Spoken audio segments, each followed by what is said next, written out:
make things as difficult as possible, please. I will. All I want to point out to you is that you have a double dip of things, so don't be reading past page 148. And also on Mr. Robertson, yes, in his application it states where he worked and what he's done, but a page on 119, 120, his resume is missing or only includes things he did up to the year 2006. So things you might want to consider. Thank you for your time, sir. Mr. Mayor. Yes, Councilmember Moline. Thank you, Mr. Mayor. Just wondering if what was in the packet, excuse me, if what was in this packet is part of the agenda, and if so, can I ask for clarification on this matrix? Just so Sure. for future reference. Yeah. Go Okay, ahead. great, thank you. I just would like to have Mr. Jelly's highest education changed from high school to, so that it's actually reflected on this document. To an AA. Thank you. Right.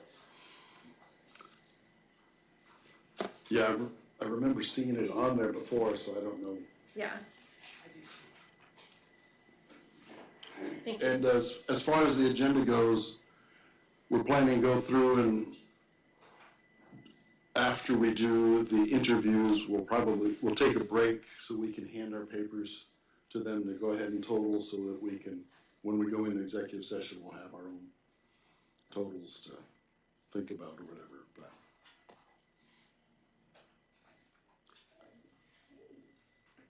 Mr. Mayor, yes, sir.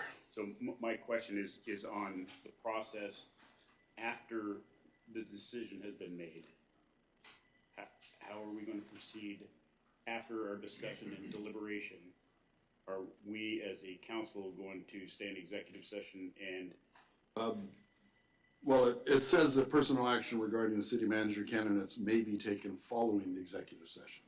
So, Correct, that's with the process where we kind of got hung up last time, so I was wanting Right. to have clear understanding Okay. of how the process was going to happen after the deliberation.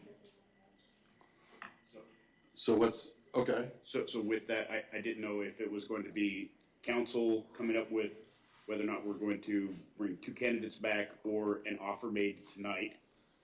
And is that going to be through you and HR, CCing the attorney, or how is that going to be happening? And it would only be after we come out of executive session, correct? That sounds right. Councilmember Moline? Thank you, Mr. Mayor. It's to my understanding that that part of the deliberation can happen in executive session. It's just that we have to make sure that we articulate that and we give the directive after we come out of executive session. Right. Of what the expectation is. Okay. Yeah, yeah, well, there's that, yeah. Right, and there's a vote, yeah. Councilmember Cooper? If I may, Yes. I'm not sure I'm digressing or not. Of all of the questions that we have here, I was wondering if you could elaborate a little bit on how they were selected. The questions? Yeah, I mean, how did you come? We had about 30 plus questions, some from department directors, some from the attorney. And I sat down with HR and the clerk and Gina and kind of just went through, and I came up with the odd idea of sending out one or two questions to them to get them to respond.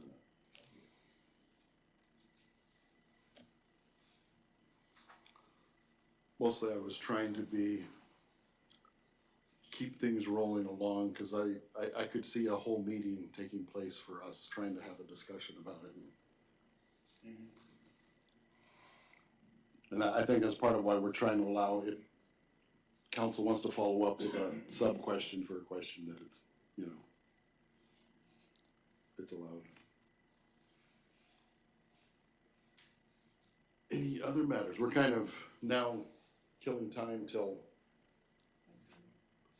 our 5:30 interview with Mr. Silkowski, I guess is how you say that? Well, if I may, Mr. Mayor. Yes, sir. Since we do get to kind of chew on this a little bit, Sure. for future, and it would, who knows if all of us, any of us, or even one of us is going to be here and the next time that we go through this process. But much like the questions that you were able to email, that might be part of the initial packet that goes out to them to have them answer 2 questions. And then Right. that would be into, then that would be part of their requirement for the packet so that we don't have a mistake on this kind of ad hoc, last minute kind of deal.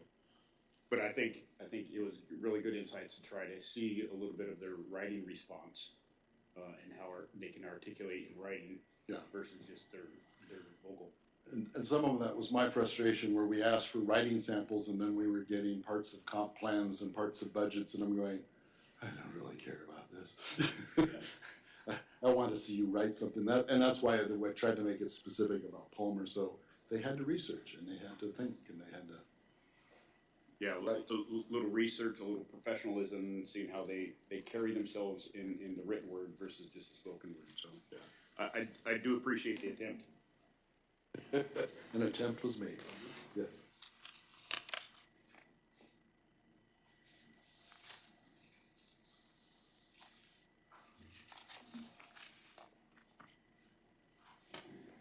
I'm not sure who so nicely left espresso beans going, oh, I went and got a coffee tonight, so.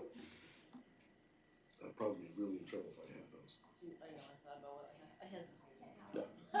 Hey, it's still a choice, right? Yeah. I'm wondering if you want to ask any questions she's here before the process starts. Do you guys have any questions of HR? Just, Councilmember Moline? thank you. So, Mr. Mayor, so we're gonna stick to the same format as we did last night. We're gonna switch number 1 question, we're gonna roll to the bottom. Right. And then, okay, thank you very much. Yes. Okay. If I try to deviate, I am sure I will be corrected.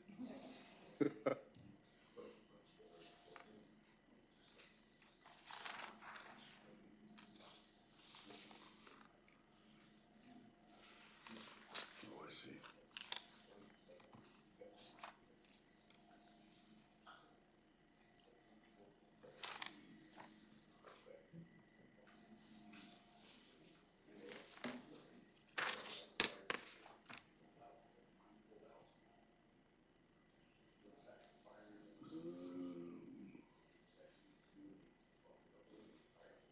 Sokoski?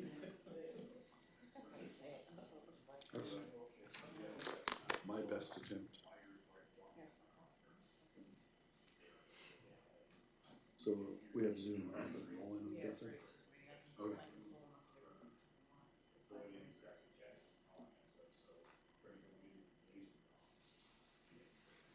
So the meeting's running? Okay.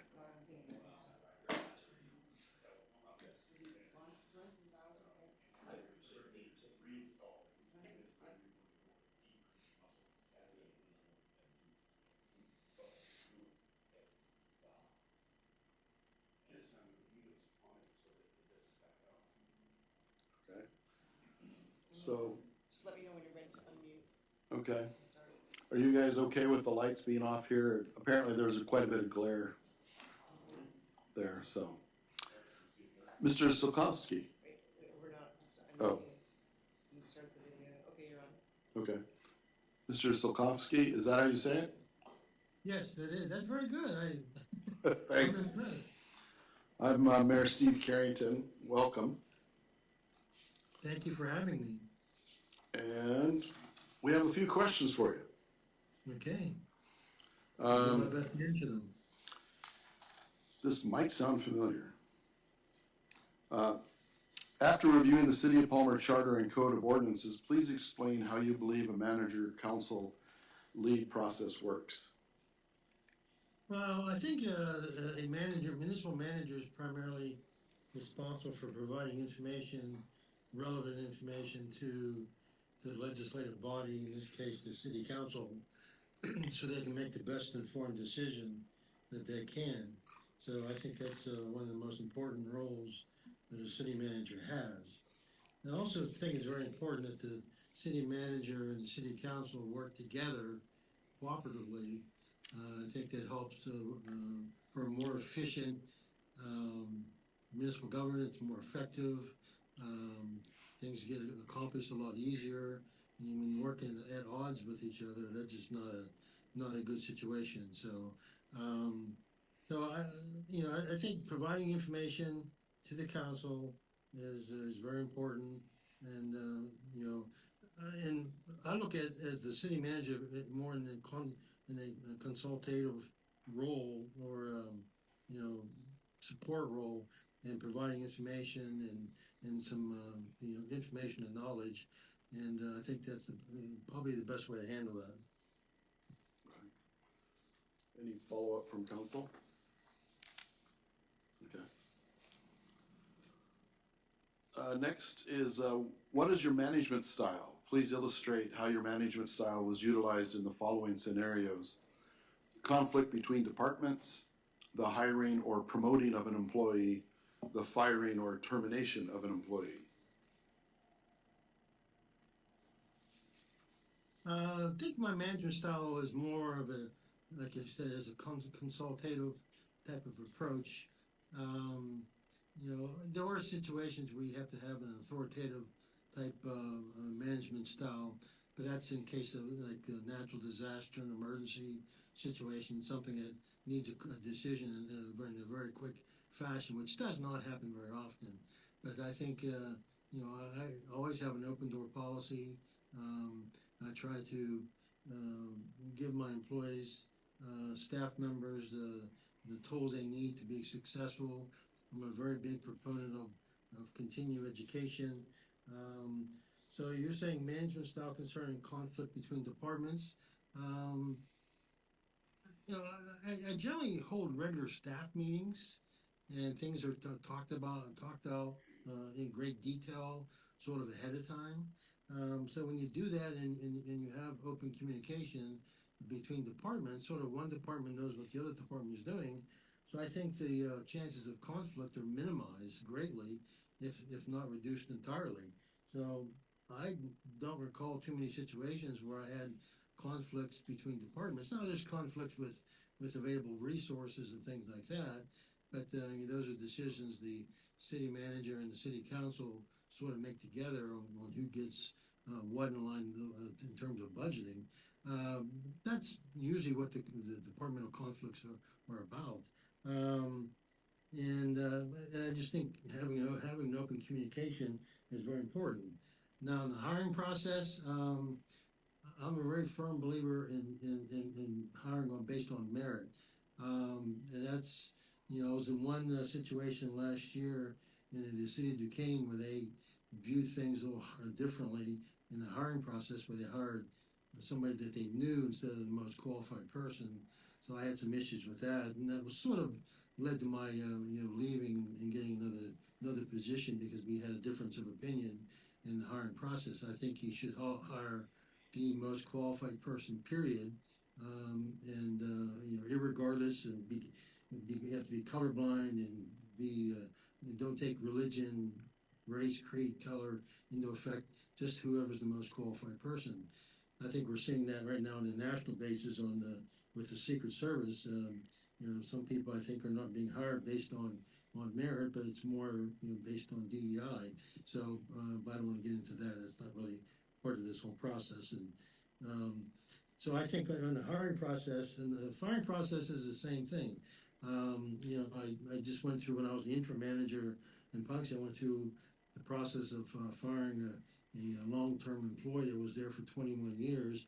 It was actually council's decision to do the firing, and I worked with council to do that in a consultative manner. And I also made sure that the council was there when the event actually took hold. But it was a long thing that happened way before I got there. I think it was about a year and a half ago. The person actually got in some major issues, got suspended prior to my presence as the interim manager with a threat of gun violence. So so the person actually technically should have been fired probably a year before I actually got there, but then she did some additional things. And for example, she paid people raises without the authorization of either the borough manager, city manager, or the council itself, and that's just a no-no.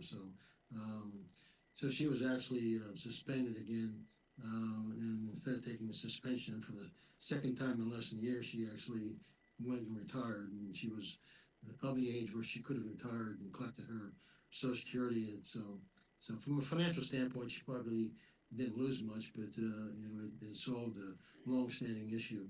So I think I answered the three issues that you raised with conflict, hiring, and firing. So. Any follow-up from council? Councilman Tudor, you're thinking. That's good. Yeah. Did you want to ask an extra question? Thank you, Mr. Mayor. I was going to ask a hypothetical kind of like that, but that last story was pretty interesting. So, in the scenario I think you laid out, if I followed that correctly, you had an employee that was detrimental to the operation of the city, and if you're ever in that scenario where someone isn't the right fit, but let's say that they, for whatever reason, they have an aura of protection from the council, let's say, but you're sitting there thinking this person isn't the right fit. How would you proceed in that case? Well, you document things first of all. In this particular case, the person was a 21-year employee, and she was probably, for the most of that time, was a decent employer. But with previous managers that were in place, they sort of let her do whatever she wanted and didn't give her a whole lot of oversight. So she started doing things thinking she could do it, whatever she wanted, and not have any kind of ramifications. Well, the previous borough manager that was actually fired because he didn't exercise any control over his employees, and then I got stuck trying to clean up the mess, and I did so. But if you talk about a situation where you said council doesn't support your opinion. Yeah, just kind of as a hypothetical, just to make things, I guess, difficult. If for whatever reason there, you're seeing something that to you is obvious, but isn't being seen by the council. Yeah, well, council's first of all not there on a day-to-day basis generally, so you got to inform them what's going on, written documentation of what's going on. If you have any warnings, make sure you do those in writing. I've always worked with Labor Council because there's always legal considerations that you have to consider. And if council's not completely sold on something, with the manager's case that he's building, and with the Labor Council, that usually tends to overcome any kind of trepidation that a council may have in dealing with an adverse employee situation. Plus, you also have to make them understand that it's affecting the overall environment, work environment as a whole. So it could be hurting the productivity of other employees that actually are doing their job and doing it well. So I just think if you're thorough and you're methodical in what you're doing and you explain things and you communicate well and you make sure all your legal issues are, all the I's are dotted and all the T's are crossed, then I think you avoid a lot of difficulties that you may have, or some conflicts that you may have with council when you want to deal with an adverse personnel issue. Councilmember Moline. Thank you, Mr. Mayor. Thank you so much. I appreciate your candid response and thoughtful approach to fostering, what we would call personal improvement plans. As a hypothetical, what would be your approach for fostering and hiring within for candidates maybe that happen to be overlooked, and a natural progression is to move them into more qualified positions, or into, if they are qualified, and growth into a position. What are your thoughts on that, and how would you approach that? I've actually got first-hand experience doing exactly that, which is promoting from within. Okay, for example, when I was in Mount Joy, we had a person that was they weren't really an admin assistant. They were more of but they were an accounting type position. And the time I left, the person was actually, he changed the position, title of her name, got her a raise, and she is currently the assistant borough manager, although I'm no longer there. So she actually got promoted multiple times. But the big thing I do with staff is,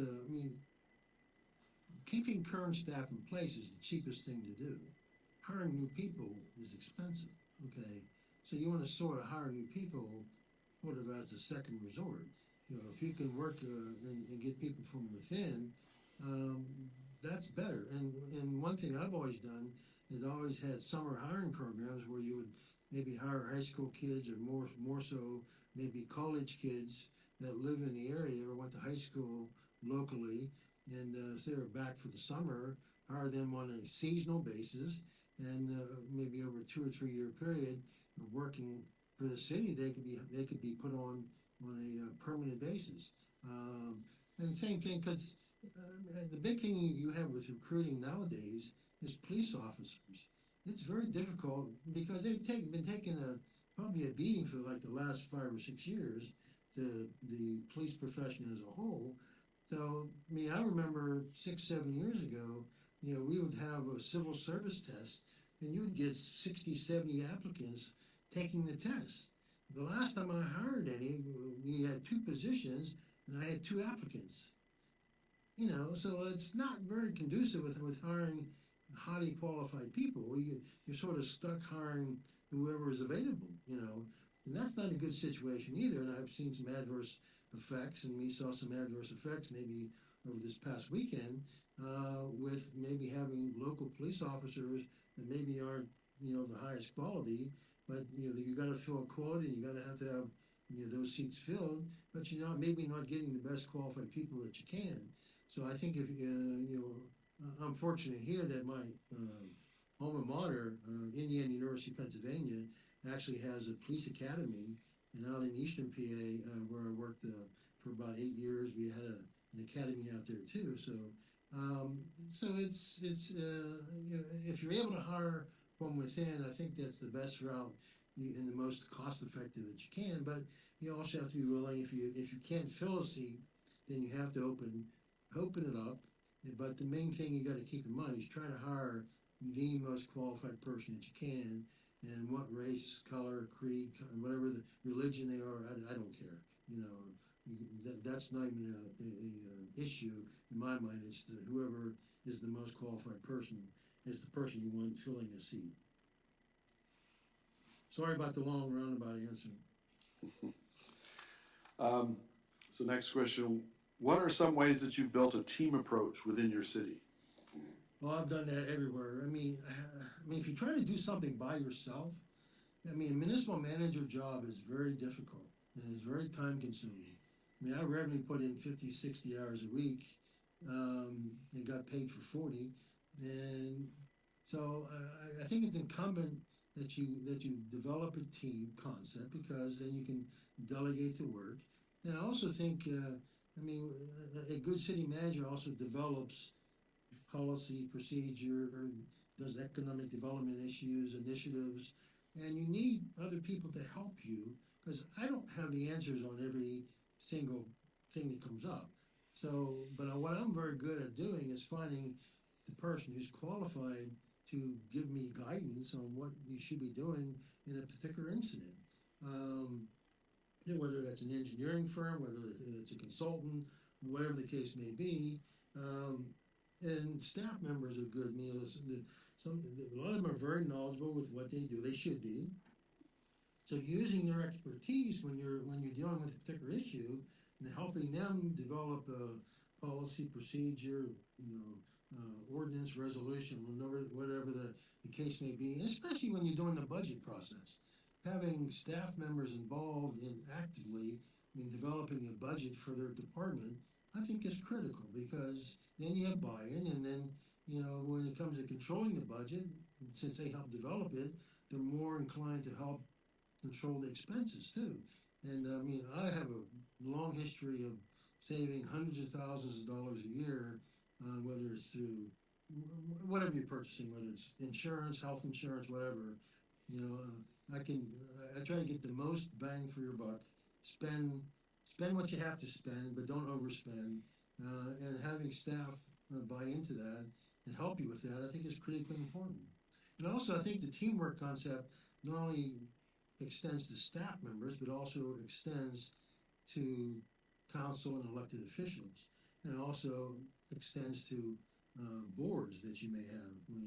Usually, most of those are appointed boards and civic groups. I mean, I would go out within the community and work with chambers of commerces and Lions Club, Kiwanis Club, whatever club or religious organization you're talking about, and get in front of them and sort of give them somebody that they can talk to on a regular basis, get to know, ask questions. And I can't answer every single question because sometimes they ask things that are maybe confidential in nature, but you at least involve all those areas. And I think another last area that you need to develop good teamwork is with your legislators, in the state government, because obviously you're going to get a lot of grants. I think I looked over your budget. I saw I think a $5 million grant in there for something. I'm not sure exactly what it was for, or some kind of construction. So I don't know if it was for your library or what. But I think you need to develop teamwork everywhere possible. How would you facilitate interdepartmental communication and/or break down any department silos within your community? Well, I think I sort of addressed this partially earlier. When you have regular staff meetings and all the staff is there at the same time, I think that tears down a lot of walls because then each department knows a little bit about what's going on with the other departments. So I don't think you have those barriers that you would normally have because you're having regular communication. Whether you do this weekly or bi-weekly or monthly, it would depend on the circumstances. The larger the organization, the more often you would have that because the more volume of activity that are going on. So, but I think having that regular communication would prevent those silos and those walls from coming up, or it could maybe help reduce the wall, get rid of the walls completely. I seriously don't have any. I don't recall, all my 10 years of any place I was at. I don't remember any major tenuous conflict between departments because I used this proactive approach in having them sit down in a room on a regular basis and have communication. Each department lets everybody else know what's going on, and it worked perfectly. And so I think a lot of those walls were torn down quickly, and they never got built while I was there. So. Any follow-up from council? Okay. I see some wheels turning in some people's heads. So. How would you handle conflict between the 3 appointed positions that report directly to the city council? The 3 appointed positions are city manager, city clerk, and the city attorney. Well, that's similar to what I've been involved before. Here in Pennsylvania, we call a city clerk. It's more called a secretary. When you talk about a city, it's a clerk, but when you talk about a borough, it's called a borough secretary, and that's an appointed position. The borough manager or city manager is appointed also, and the labor attorney and the regular solicitor. So you might actually have 2 attorneys, and also the engineer is appointed too. I've always had a tremendous working relationship with those appointed officials. If you look at my resume, one of the references on there was the solicitor for the borough of Katanning, and that was actually a position that was eliminated. And I remember, when that process was going on, the solicitor, whose name is Ty Heller, he actually said if I left, he was going to leave too. And when I left, within a month, he left too, and he had been the solicitor. His firm had been there for years. So I always develop a very good working relationship with other appointed officials. And I think it's important that you do that, and you work together as a team. If you have three people working together, you get a lot more done than if you're each working individually. I mean, working separately and individually, not knowing what the other one's doing, it's not going to work. You know, it won't work, at least for an extended period of time. So I think it's important, and I've always had good relationships with all other appointed positions, such as the city attorney, solicitor, city clerk, city secretary, whatever the name of the position is. I've never had any issue with anybody that I've worked with, and I'm talking about being in county and municipal government. That's about 17 years worth of experience, with another 3 years in state government, which gives me about the 20 years experience that I think I talked about in my resume. Any follow-up from council? Okay, the city manager position is highly public position. What is your style in terms of accessibility, availability, and communication with or to the public and to city employees? Well, I think I had two of the best training aspects of dealing with the general public. One is I spent time as a financial advisor, which I had all my insurance licenses, had security licenses, did stocks, bonds, mutual funds. So I did financial planning for a number of years. So when you can walk into a house that you don't know, the person's a complete stranger, and you walk out with a person's life savings 2 hours later, I think that's an incredible task that most people can't do. Secondly, I worked for the Department of Labor here in Pennsylvania, and in that position, I worked for the Unemployment Compensation Service Center. So you talk to dozens and dozens of people on a daily basis about, they would have an unemployment claim. So obviously, they lost their job and they would be getting paid unemployment. So when you're there at 6 or 7 in the morning, and the first thing you do is you get a call on someone saying F this, F that, because they hadn't been paid for a couple of months. That takes some talent to resolve that, to diffuse the situation, to calm people down. Because first of all, one of the rules we had is we weren't allowed to hang up on people. So you had to have them get satisfied with what you're talking about, so they would disconnect or discontinue the phone call. Because you're allowed about 8 minutes or 10 minutes per call. If you went over that, then you went on probation. So I did that for 3 years. I probably talked to tens of thousands of people in that period of time. So I developed very good skills on conflict resolution and dealing with the public. And my municipal position has always been as a municipal manager, whether it was a city manager or a borough manager. A borough in Pennsylvania is almost identical to a city in Alaska. And cities are the same thing as a city in Alaska too. So we have some strange quirks. I think your boroughs there are more like counties that there are here. And we also have counties too. So, but anyway, so I think I had probably some of the best training, and I probably have spent 30 years of my life in public positions, so I have probably a wealth of experience dealing with the general public. I've never had an issue with anybody in particular, never had any complaints with what I was doing, always got along with most people. You can't get along with everybody, but if you're not going to get along with somebody, at least be respectful anyway. But I think I deal with people. I think I'm very much a people person, and I can deal with people very, very efficiently and very effectively. Any follow-up from council? Has the community that you worked in dealt with highly politicized issues with opposition on both sides? If so, please explain how you handled that issue. I think there's a couple of issues that were highly publicized. When I was in Montjoy, we actually had an issue that sort of blew up, which was sort of strange in my opinion how it worked out. But we had a sidewalk ordinance that required that whenever you do paving on the street in front of you, that the person that owned the property had to address their sidewalk and bring it up to current specifications or standards.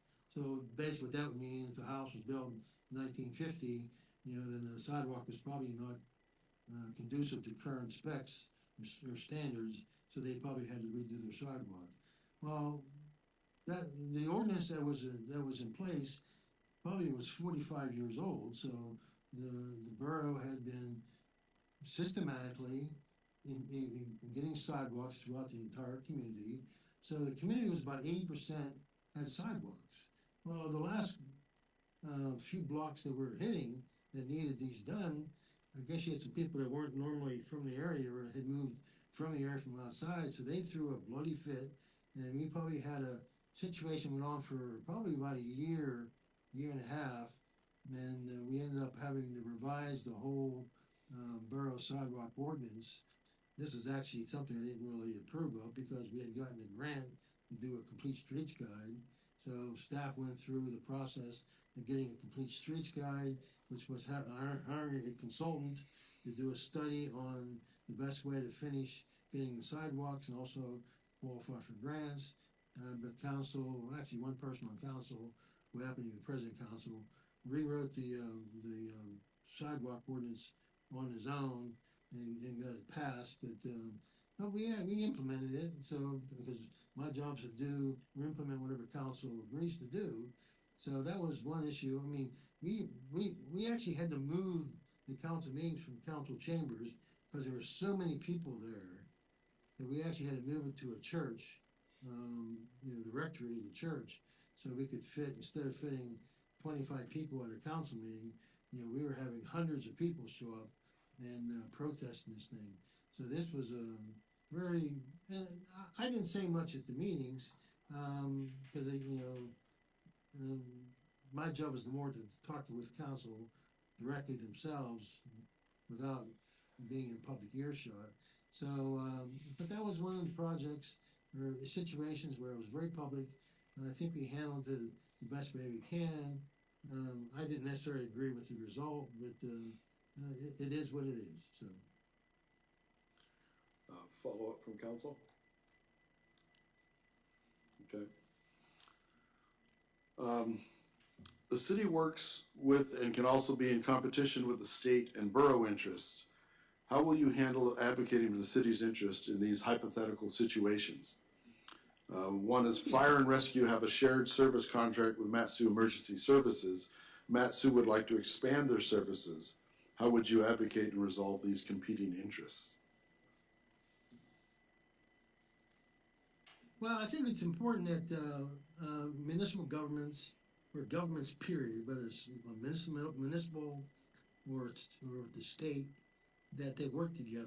So what I would basically do is I would work with and probably get together with other municipalities or other government entities on a regular basis and discuss what's going on and see whether you could develop, because I'm a very much of a regionalization type of manager, where if you can do something on a regional basis and spread the cost over a wider area, then it makes the cost per person a lot lower. So I'm a very big proponent of regionalization.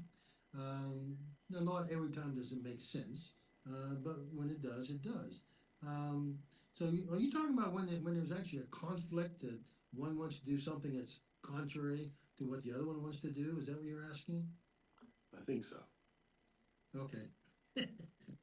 That's what I thought too. I just wanted to clarify that. Yeah. I think what you gotta do is you have to be a strong advocate of your municipality, the citizens in your municipality. So basically you have to be an advocate for the city of Palmer and look out for the best interest of the city as a whole. So if a neighboring municipality, say Wasilla, doesn't want to do something, but they want to do something that's different than yours, then you at least explain your side of the situation. I'm not opposed to going to other meetings of other governing bodies and at least talking to them, explain the situation, maybe it'll change some ideas. But they're going to have to make they have to represent their own community. You have to be the best. And I feel like whenever I'm working for a municipality, I'm the best spoken advocate for that community that you could possibly hire. I've always looked at it from that perspective.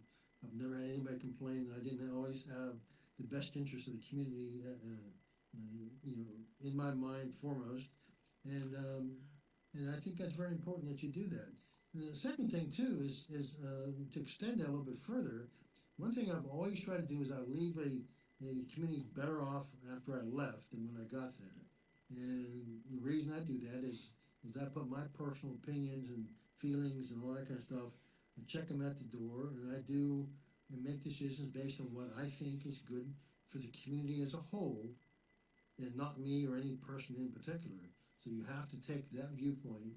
And so when you're talking about whether it's a conflict or whether it's something you're cooperating with another government entity, I think if you look at it from an approach that you're looking out for your own community first and foremost, I think that's the ideal approach.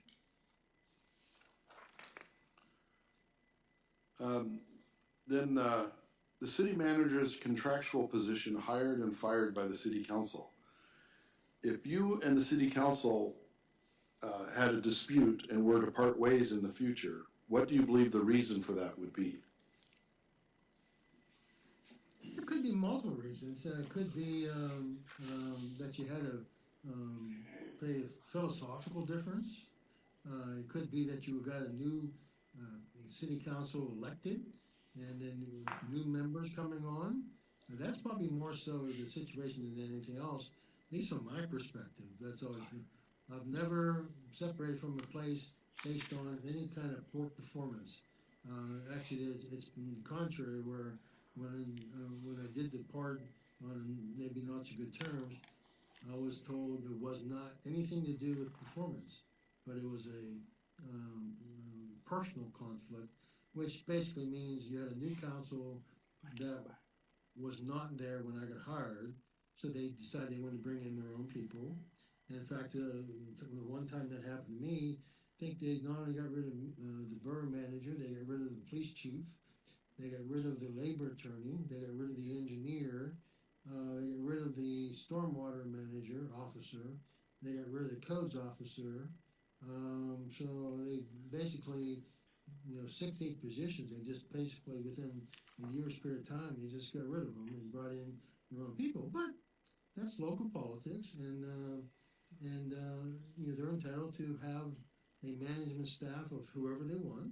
And so I think that's more so what happens with, at least in my case, and I think a lot of other cases, is that you have a changeover of the governing body with new people that got newly elected that were not there when you got hired, and they just wanted to bring in their own people.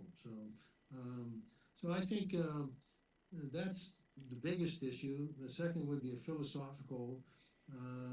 If you got the board that hired you, then I think the philosophical differences is probably minimal. And I think there's a performance issue that not necessarily, not in my case at all, but I've seen other managers that got let go because they performed poorly. No, I did leave one position because they decided to sell a sewer system for about $22 million. The president council and myself didn't agree with that, and so we ended up both leaving. Because I knew what was going to happen, they're going to have to raise taxes about 30%, and which they did, and everybody that ran for re-election got defeated in their re-election efforts because of the 30%, 40% tax increase that they had to do because they gave away $2 million revenue stream and didn't replace with anything. So no, I think those are the biggest issues that why there's a separation with the city council and city manager. There's probably a few other minor ones, but those are the major ones I can think of off the top of my head. This one might sound familiar. In in your opinion, what are the most pressing issues facing the city of Palmer today? And how, as city manager, would you address these issues? Well, I think some of the issues, I said, you guys got a library that I think the roof fell in on it, so, so I think that's a major issue.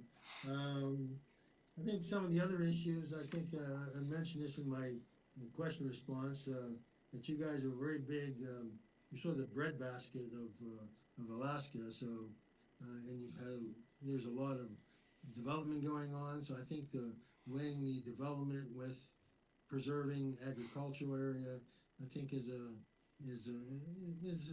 critical issue.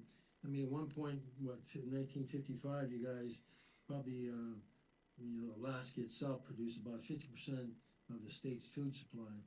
Now it's down to about 5%. So it's a very, I mean, when you're importing all your foodstuffs, that's an issue. So and I think that's something that needs to be addressed. Well, I'm trying to find my notes on that, so just give me a second.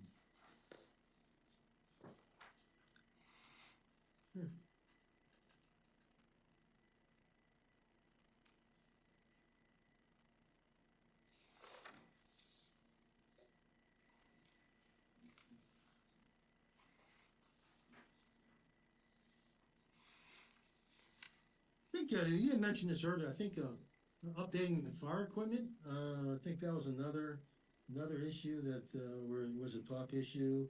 You also had downtown road improvements. This is I got this basic off your capital budget. You also had some major water system expansion needs. You had some water system connection between Palmer and Wasilla. I looked at your comprehensive plan, and it was dated 2006. Generally, what you should do is update your comprehensive plan like every 10 years. So if you have not updated it since 2006, I think it's something that you at least need to consider. Then I talked about the agricultural area, and I think since you guys are the home of the Alaska State Fair, I think doing some farmland preservation, I think would work well with the state fair, and at least make people aware of that kind of thing. So I think those are some of the big issues, and I think you guys are doing. I'm not sure what the status of, but the Glen Highway Phase 2 project too. I think that's another issue that you have or had under as a major project. So if I missed any, I apologize. But those are the ones I can, with a few days of research, those are the ones I could at least identify. And I think I skipped part 2 of a question, talking about the hypothetical for advocating for city interests, which was another government entity would like to contract with expanded police services provided by the city of Palmer. How would you pursue this situation? Well, I would actually I've done that where we contracted not only police services, but we also have contracted for codes enforcement. I've also done other. I do a lot of cooperative agreements with other municipalities. We had a compost site that when I started was a 2 municipality facility. When I left, it included 4 municipalities. There's equipment purchases that we've done that were 2 or 3 municipalities together. Fire department, one fire department where we had actually instead of being a sole municipality fire department, actually represented parts of 5 different municipalities. So it was more of a regional fire department than anything else. So I would get the information, bring it back to council, and have a discussion on whether it's something that council would consider having fire. Basically, what you have to do an MOU or memorandum of understanding in order to provide some kind of joint service to another municipality, because there's a lot of legal issues that have to be worked out, like reimbursement of expenses and all that kind of stuff, and liability issues. So I'm a very big proponent of cooperative agreements amongst municipalities, because I said when you can take an expense and spread it over a larger area, it just makes it per person makes it much more affordable than just keeping it isolated within one single municipality. We've got a minute or two left. Do you have any questions for us or want to give us any last words from your perspective? Yeah, I did want to mention a couple things. One is, from an educational standpoint, I did have a bachelor's degree from Indiana University, Pennsylvania, but I also have graduate work that I've done too. So, it was a graduate certification that I'd gotten through Millersville University in Lancaster County here in Pennsylvania. It was actually for a certified public manager. It was a 11 course, basically a year and a half process. So, and I also have a certification through the Pennsylvania State Association of Boroughs. That's a similar organization to the Alaskan Municipal League, that they have a certification program. So if you look at my continuing education and professional development, I would say that's probably a master's degree equivalent, and it's actually targeted in municipal management and borough or municipal government. So I can't sit here and say it's a master's degree, but I can say it's probably a master's degree equivalent. And the reason I bring this up because I know there was discussion in some of your special meetings about the educational component, so I at least wanted to clarify that. Second question is, I wanted to talk to you about or ask you about the process going forward. How soon we be moving forward, or maybe the next phase. What does the next phase look like? Do you expect to do additional Zoom meetings, maybe do in-person meetings? Do you expect to do a meet and greet type thing? Could you maybe expand upon that a little bit?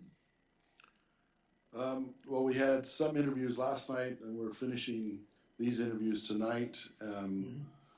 We're going to go into executive session and see if we can come to a decision. That's about all I can say at this point.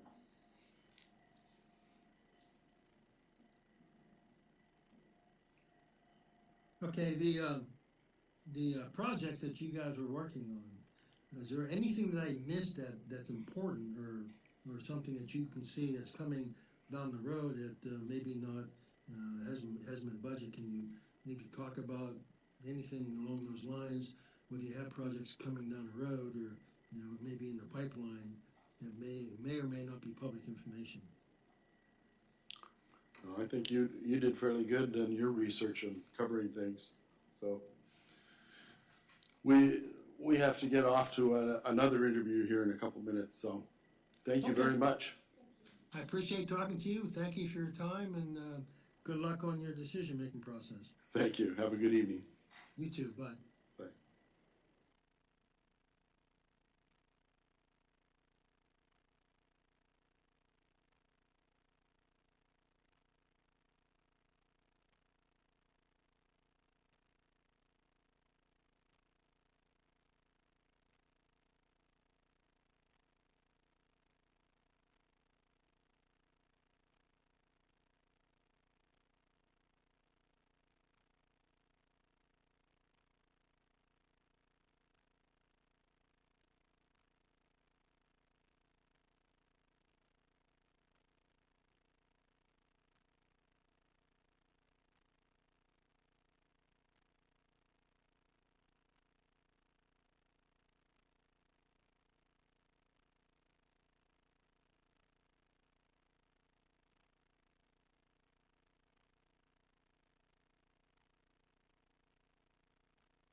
My mic wasn't on. Yes. All right. We have Zoom up. Tell me when you're ready. Go ahead.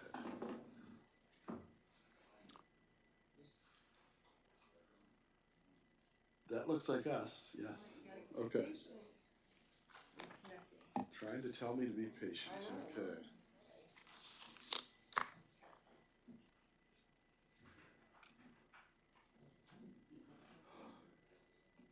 Can you hear us, Mr. Robertson? I can, sir. All right.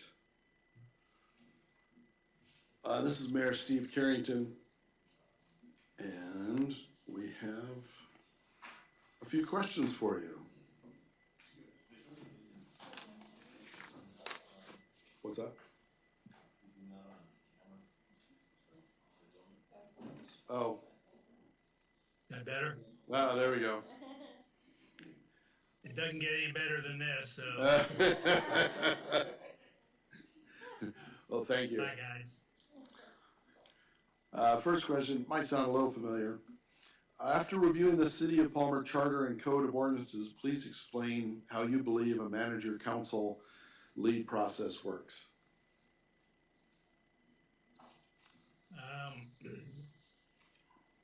I think the charter clearly spells it out.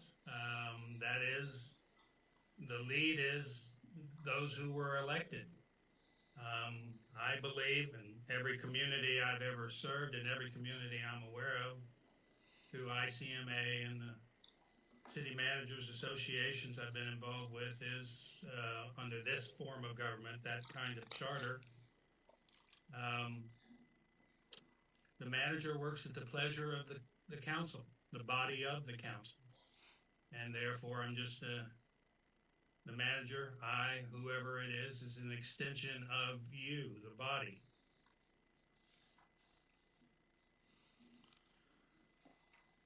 Okay, and where am I here? What is your management style? Please illustrate how your management style was utilized in the following scenarios: conflict between departments, the hiring or promoting of an employee, and the firing or termination of an employee.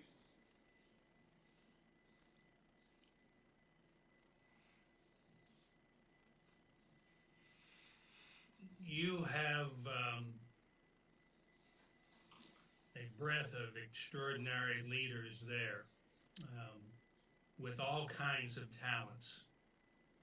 And I believe the manager's job is essentially to assess that capability, be a tool for those who might need a resource, but then get out of the way. Your leaders will make mistakes. We all make mistakes. Your good leaders, your good managers will learn from those mistakes. So in terms of my management style as it relates to conflict between employees, that should be settled 2, 3 levels, echelons, if at all possible, below the manager. And only if it escalates to the point of being one that she or he has to be personally involved with for resolution. You don't go out seeking and interjecting yourself in those kinds of situations. So as it relates to that, to the hiring and the firing, your leaders there, your department directors, and the ones they have empowered, they do the interviews just like you're doing the interviews with me. You assess my skills. You get a sense of my strengths, my weaknesses, where I might head in terms of opportunities, all of those kinds of things. Same thing I expect of my subordinates. And I think my principal job is to just, one, instill in them that they have the authority, they have the power. They are responsible and held accountable for their actions. And then short of that, unless there's repeated failures, then my job is to ensure that they have the resources to continue to do that same kind of thing. the momentum will carry forward if you allow your people to do the job they've been hired to do. Any follow-up from council? What are some of the ways you have built a team approach within your city?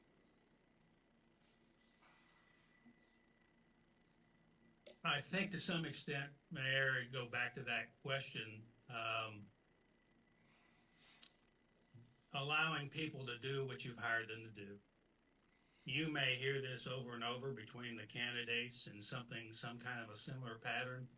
But you know, if you're hearing it with that sort of repetition, then it's probably some truth in that. Is from experience. There's no end. There's this is that old expression, and it's certainly warm. But there's no I in team. So as it relates to building that team, is you entrust those with the authority, with the responsibility. You allow them to do the job they were hired to do. You are there as a resource to them. Just like any of you who own a small business or are involved in a large one. You know, you don't need your boss hovering over you. And at the same time, you don't hover over your employees. If you do, they won't be your employees for very long. We all want that sense of fulfillment through being able to guide our own destinies and do the job we were hired to do. Overwhelming majority of people. So in that context, I go back to that previous question. My team is entrusting them, building that level of trust, and then letting them move forward and providing assistance however and whenever I can. Any follow-up from council? Okay. How would you facilitate interdepartmental communication and/or breakdown of any department silos within your community?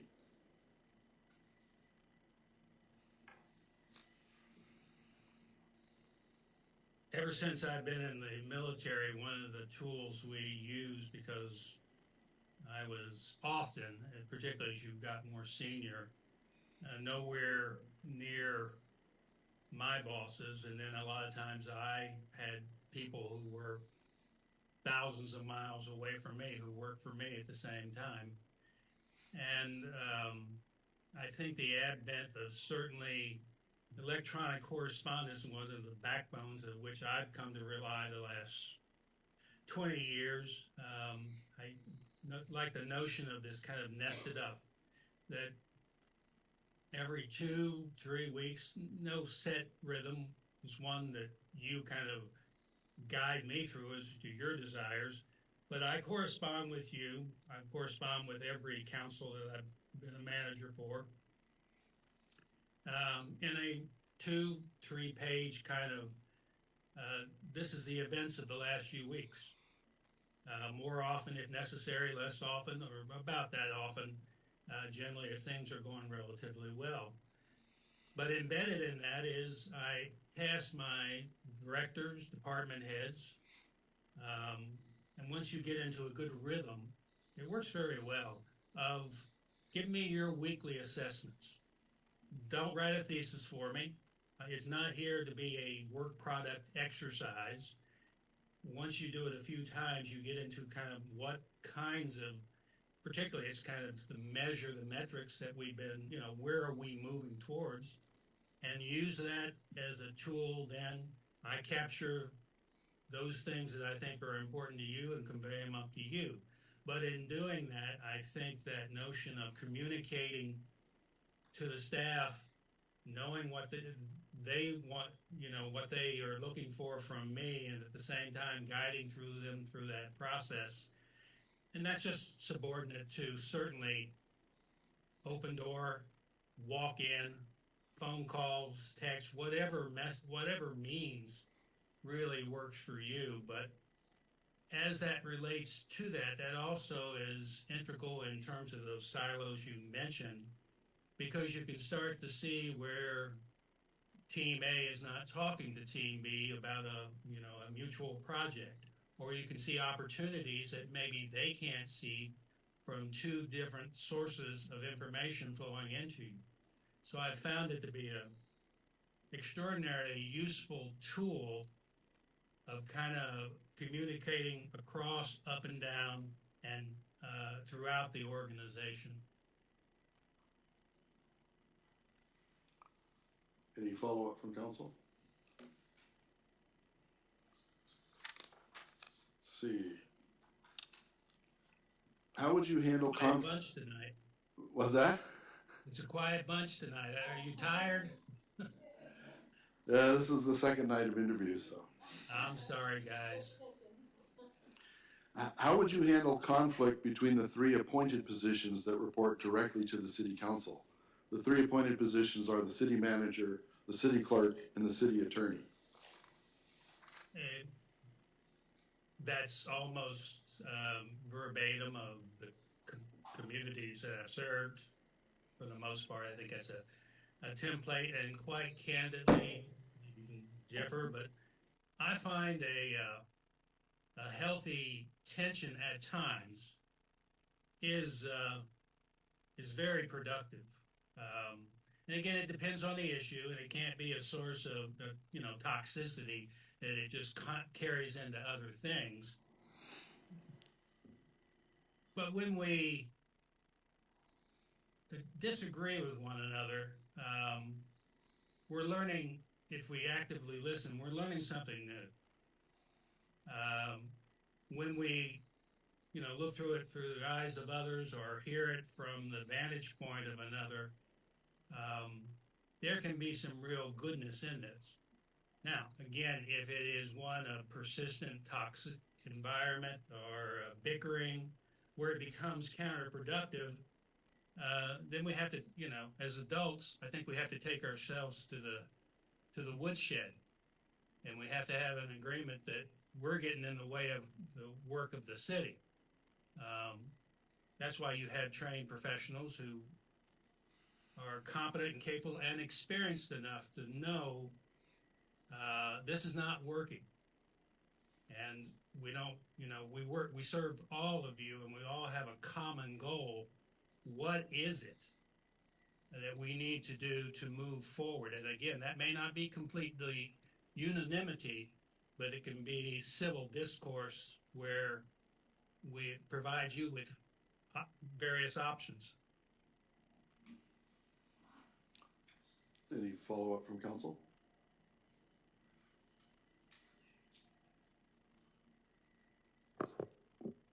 Councilman Tudor. Thank you, Mr. Mayor. Yeah, if I could just kind of follow up on so how would you keep that healthy toxicity in check to where it's, if I quoted you right on that, can you kind of elaborate on that? Well, my experience from being, I think I have the T-shirts that says "Been there and done that," and you probably do too when you have comparable types of organizations. To some analogy, I think you look at the council. You certainly don't agree on everything. If you did, there's something probably wrong with every topic coming out.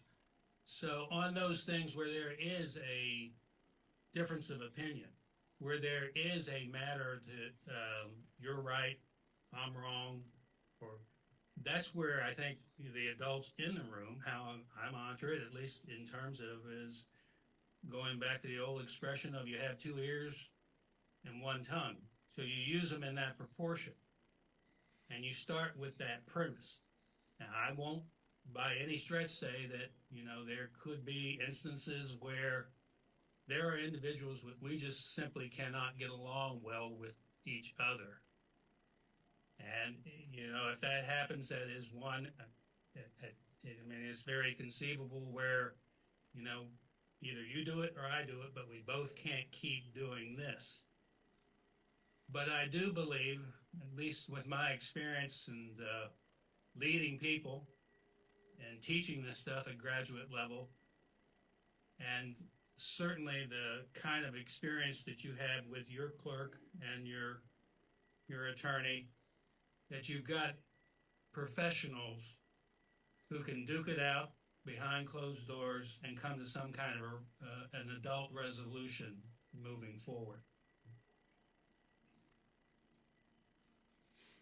Councilmember Moline. Thank you, Mr. Mayor. Thank you. I can appreciate the approach of the healthy,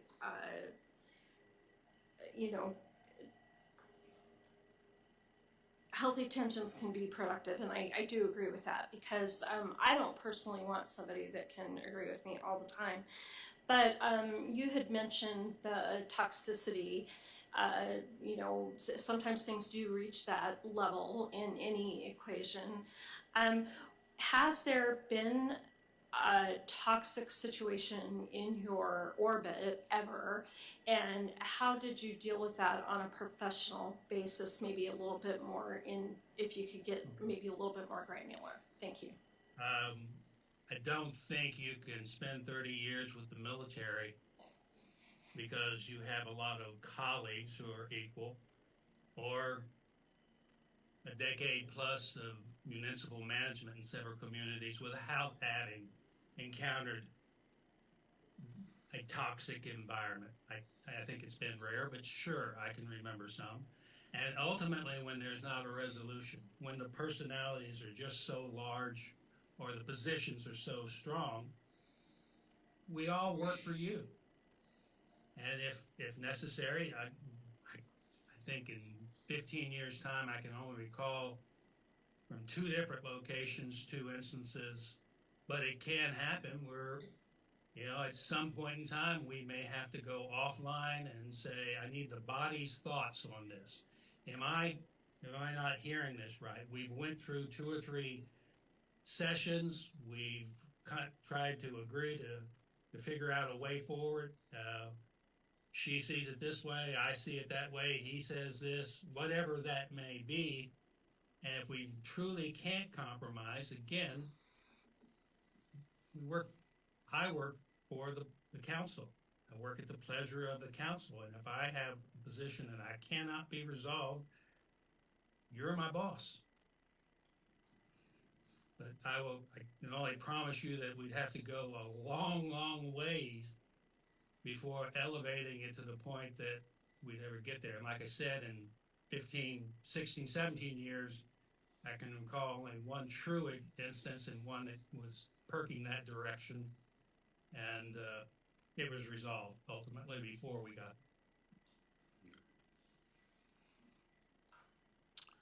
The city manager position is a highly public position. What is your style in terms of accessibility, availability, and communication with or to the public and to city employees?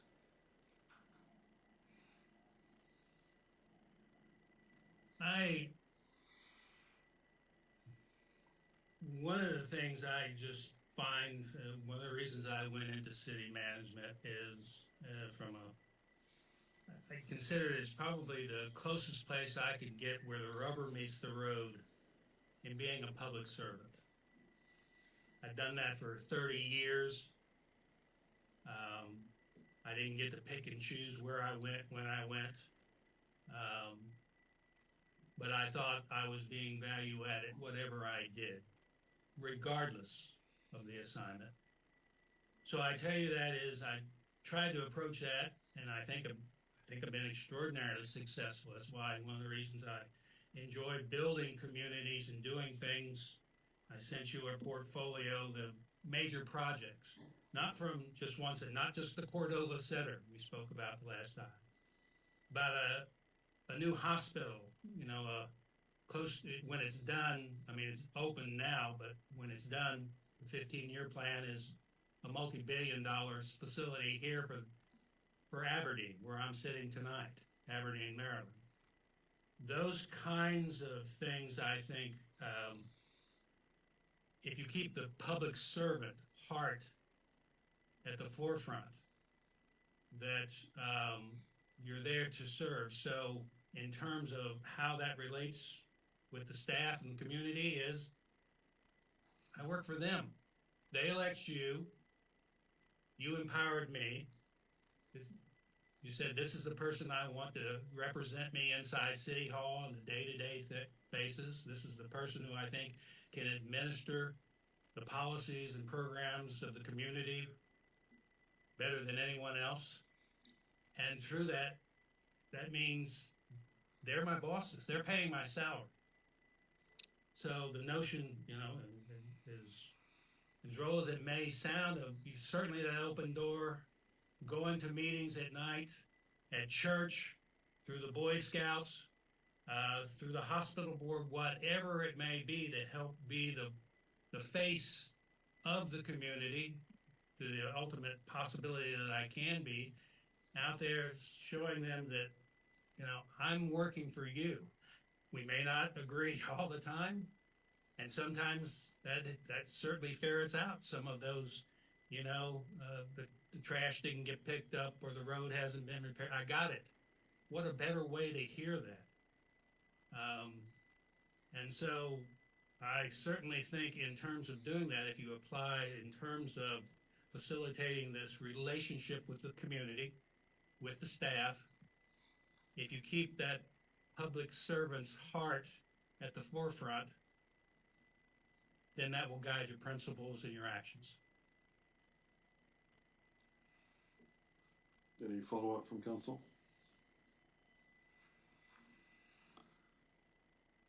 Has the community that you worked in dealt with highly politicized or polarized issues with the opposition on both sides? If so, please explain how you handled that issue.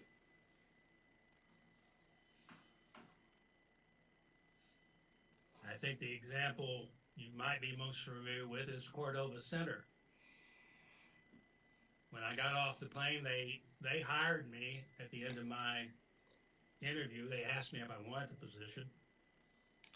And they said, if you accept it, this is your primary. You've got a lot of other things to go, but this is your primary thing, because it was a highly politicized 20-year-old issue.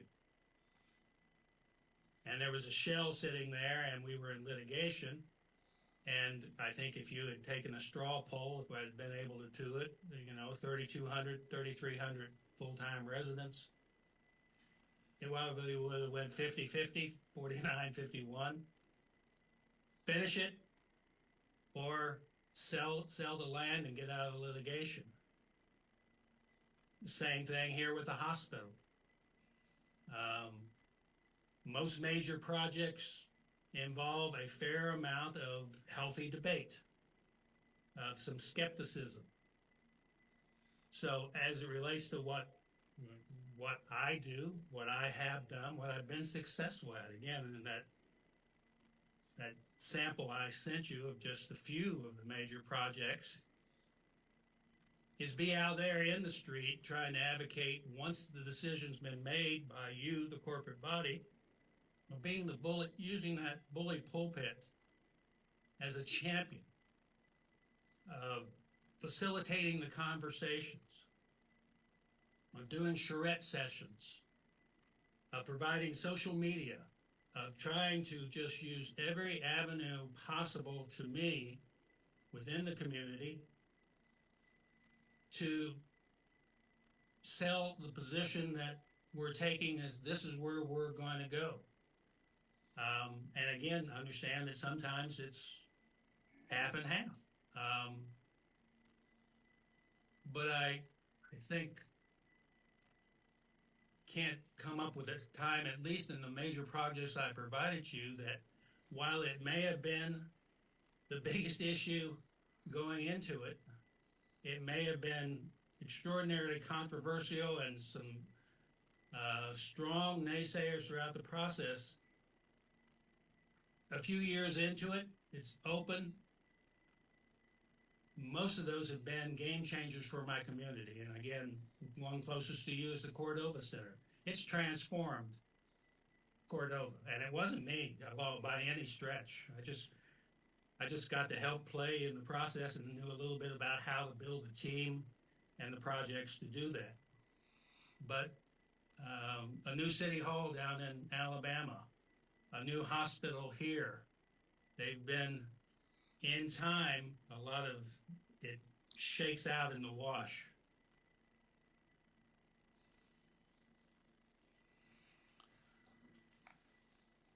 Any follow-up from council?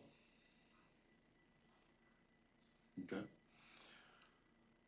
The city works with and can be in competition with the state and borough interests. How will you handle advocating for the city's interests in these hypothetical situations? First one is fire and rescue have a shared service contract with the Mat-Su Emergency Services. Mat-Su would like to expand their services. How would you advocate and resolve these competing interests? One, I have to get my arms around the issue. What are the simplistic, the strengths, weaknesses, opportunities, some kind of a basic analysis about what is our position, and is our position, what is it based on? What's the foundation to it? What's the logic in it? Have we looked at the long term? Have we looked at the fiscals behind it? Have we looked at all the elements of public safety and tried to think through in terms of the what ifs as it relates to the out years? But once you've went through the decision-making process to the best of your ability and thought through how you would approach that issue, I think it is a matter of again, going back to a little bit of the healthy debate that we talked about, is it probably won't look exactly the way I want it to look when I'm done. But I think in our society, the notion of trade-offs, of options, of compromise, of what's the best outcome for our community, of providing this is what we're going to do. No, here's some options, A, B, and C. What would you like? We're not going to win on getting the whole pie that we wanted, but what's the best outcomes from that? That goes through everything, not only just in terms of like fire services, but negotiations, salaries, all of that goes into that kind of mix where you are giving and taking to the best of your ability. But you certainly go in with your notion that you're the champion for your position. And then you listen to what the strengths and weaknesses of the other side are and why they're headed in a different direction. And another hypothetical, another government entity would like to contract with expanded police services provided by the city of Palmer. How would you pursue this situation? I would look at it as what is the value to the citizens of Palmer? What's it going to cost us? All that basic analysis. But at the same time, what are some of the trade-offs in terms of maybe it might cost us a little bit more, but in terms of our own force, is there an inherent value in working with the state police? Are there skills? Are there techniques? Is there equipment?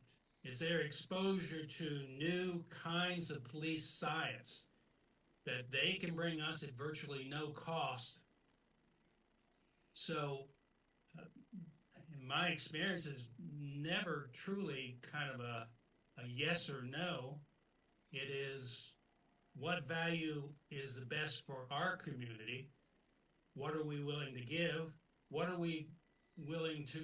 in return do we want to receive? And with the example of dispatch service here in my own community,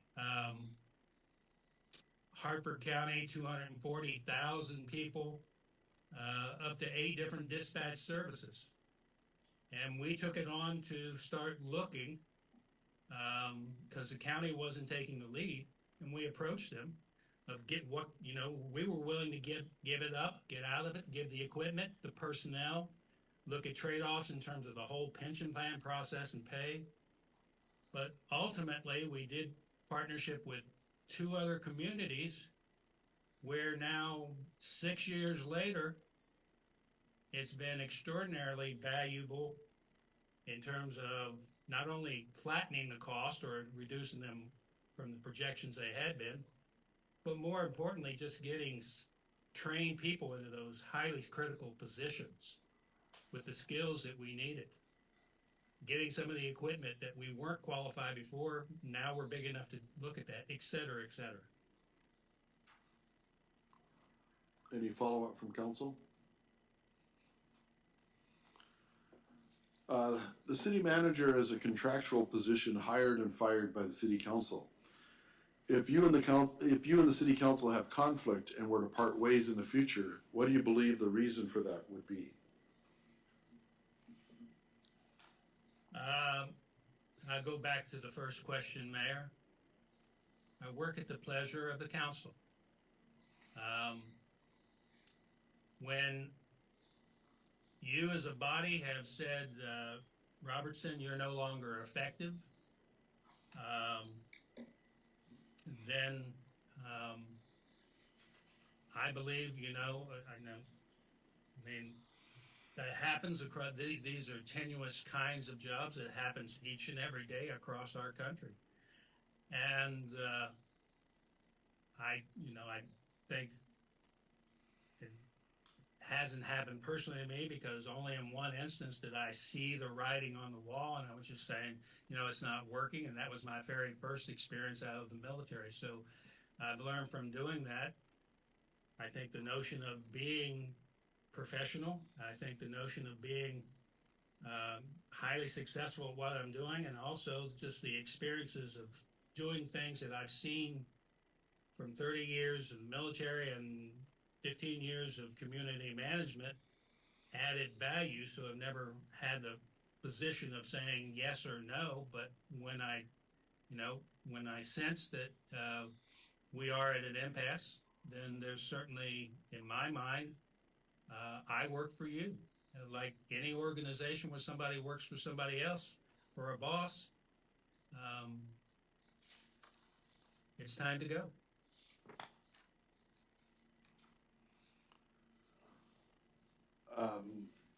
This might also sound familiar. In your opinion, what are the most pressing issues facing the city of Palmer today, and how, as the city manager, would you address these issues? I trust you got my written response. I think your question, Mayor, at least the way it was posed to me, was analogous to that. For what it's worth, I try to give it a lot of thought. I think you can go to 5 communities, Alaska, California, Maryland, Ohio, wherever you go, and you can ask a parallel question: what are the most important things? And you'll have probably a fairly similar answer. And I can think that whether you live there and you know everything that's going on about this community, or whether you live 5,000 miles away. We have aging infrastructure, our streets, our water, our sewer systems, the cost of everything. We have hard to fill positions. We have flattening revenue. We want to grow.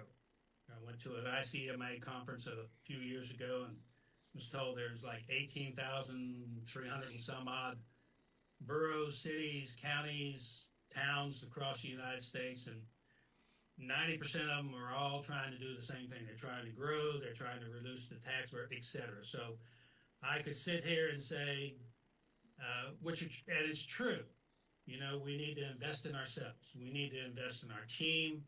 We need to look at our infrastructure. But I truly think, particularly in the change of the guard, if you will, all of that is true, and that's why I think you should be looking for experience, someone who's been there and done that, and done it well. But aside from that, the notion of it's a changing culture. And I think, as I understand it, and as I have taught it to students across the United States, in teaching organizational behavior and leadership, the culture of the organization is one of the hardest things to crack. It'll make you or break you. And when I was there, and from what I've seen, you had an effective management team. They were moving, shooting, communicating, doing all the things they should be doing as to the best of their ability. That doesn't exist anymore. What happens after that? What do we look like a year from now, 2 years from now? What kind of culture do we want to continue to build on? Not only what we left, but how do we move that forward? So I think, you may not hear that from too many, the notion of the organizational culture is probably one of the most pressing challenges because it's a day-to-day thing that any new leader is going to have to address on one-to-one opportunities in the community, with stakeholders, and with their own team.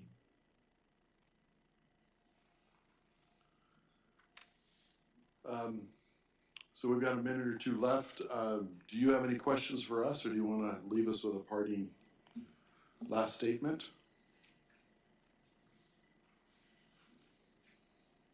Well, I feel like it's a little deja vu, and I'm sure you do too. I'm a person of faith, so I think God works in mysterious ways. So I get more time with you than maybe you had planned on a few months ago. But maybe there's a purpose in that. And all I'll tell you in terms of that is I do have the T-shirt. I've been there and I've done it, but not only in Alaska.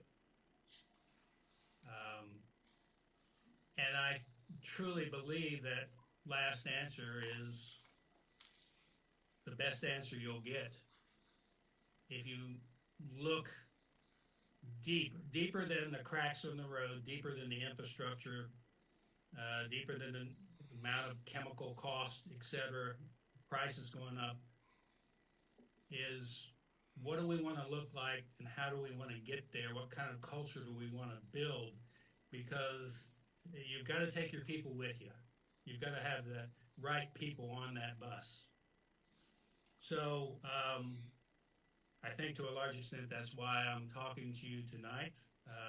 At least that's the way I see it. And, I won't, ask you what your vision, your goals, I got that you've outlined some good things on the internet. It's accessible. From what I've seen, I sincerely believe the passion that I have, the commitment that I make to every community that I've been in up till the last couple years, and that was to care for an ailing mother. I can help you continue to move forward. You've been extraordinarily successful. I think I can help that momentum continue. So with that, subject to your questions, I truly thank you for your time. Well, thank you, and have a rest of your evening. Have a good evening. Take care, guys.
do something.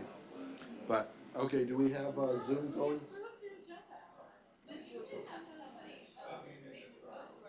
What? They can, we need the Zoom. I didn't realize it was 7, sorry.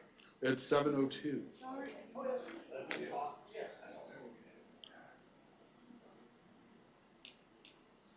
After the interview, if they want to attempt something, I'll gavel them out. No, I mean.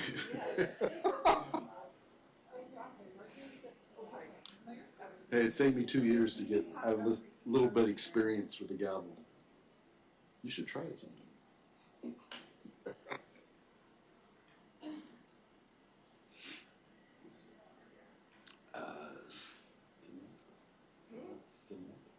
Yes. Ms. Stinnett. Oh, probably we should turn that off, yeah. Are you recording?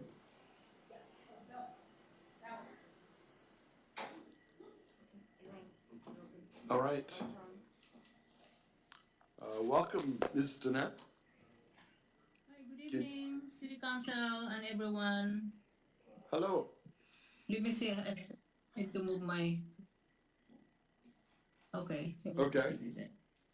I'm Mayor Steve Carrington. I'll be asking the questions, and council may have clarification questions, but. Okay. Let's see. Okay, start with this one. After reviewing the City of Palmer Charter and Code of Ordinances, please explain how you believe a manager-council lead process works. This might sound familiar. Yeah, I have been working under the manager council form of government. And that form of government, the city council appoint the city manager, and the city manager works at the council's pleasure, meaning if there's a contract, she could be terminated at any time with or without reason. And in a city council manager form of government, the city manager is the executive administrator of the day-to-day business of the city, the city operations. The city council, they're the governing bodies, so they enact code or ordinances, policies, and direct the city manager to execute these policies to serve the public. And I guess maybe I could add also that it's different. There's the difference between a manager council form of government and a mayor council form of government. The mayor does not have the official capacity on his own outside the city council. They work as a body. The mayor is he has the ceremonial role as the chairperson for meetings.